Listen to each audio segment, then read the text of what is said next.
Let's get out our writing intention sheet. Today's date is December 1st, and today as a writer I am working on choosing an essay and revising. You all are going to get your own sheet for revising. We're going to look at the structure, or overall, lead, transitions, ending, organization, elaboration, craft, spelling, and punctuation. The first one we're going to look at is overall. I made a claim about a topic or a text and tried to support my reasons.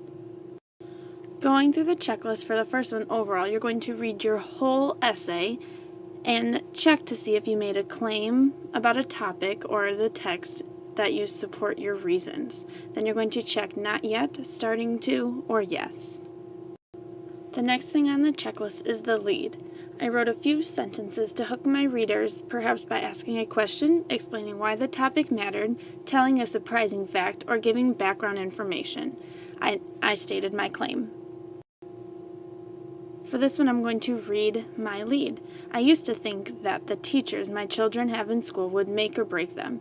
I'd worry frantically if one of them had a teacher who wasn't superb, but I've come to realize that the teachers who matter most aren't always the official ones children have in school. In my life, my father is my most important teacher.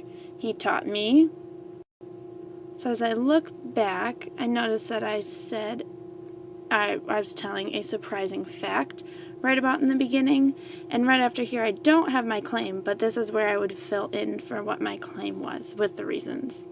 Then I would check starting to, not yet, or yes. For the lead, you only have to read your first paragraph for your essay. For transitions, I used words and phrases to glue parts of my piece together. I used phrases such as, for example, another example, one time, and for instance, to show when I was shifting from saying reasons to giving evidence, and in addition to, also, and another, to show when I wanted to make my point.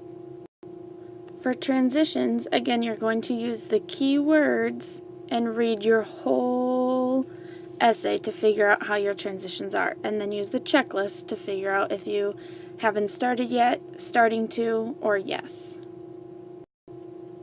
Then we're going down to ending. I wrote an ending for my piece in which I restated and reflected on my claim, perhaps suggesting an action or response based on what I had written. This was my ending. I realized that parents have a big responsibility. They are important teachers for their children, even when they may not realize they are teaching.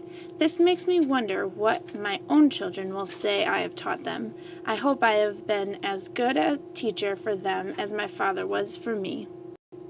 I'm going to read what the ending needed again. I needed an ending for my piece, which I restated and reflected on my claim, and suggesting an action or response based on what I had written. So then I'm going to check not yet, starting to, or yes. Now looking at organization, I separated sections of information using paragraphs. So I'm going to reread my whole essay and make sure I have paragraphs that have each reason and different examples for the reasons. Looking at the development portion, I'm going to be looking for elaboration. I gave reasons to support my opinion. I chose the reasons to convince my readers. I included examples and information to support my reasons, perhaps from a text, my knowledge, or my life. For this one, for elaboration, I'm going to read my whole essay again and then go ahead and check not yet, starting to, or yes. The next one is craft. I made deliberate word choices to convince my readers, perhaps by emphasizing or repeating words that would make my reader feel emotions. If it felt right to do so, I chose precise details and facts to help make my points and used figurative language to draw the readers into my line of thought. I made choices about which evidence was best to include or not include to support my points. I used a convincing tone. For craft, I'm going to read my whole essay, and when I'm finished reading it, I will go ahead and check off my checklist.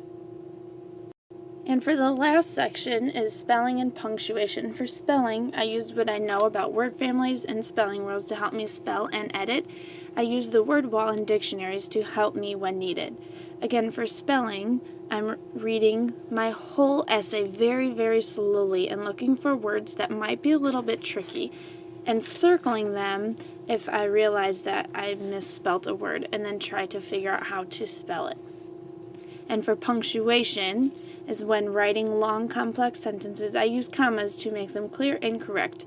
I also use periods to fix my run-on sentences. So I'm going to read again my whole essay very, very slowly and check for all the punctuations. When I'm finished with that, then I will be able to check my checklist.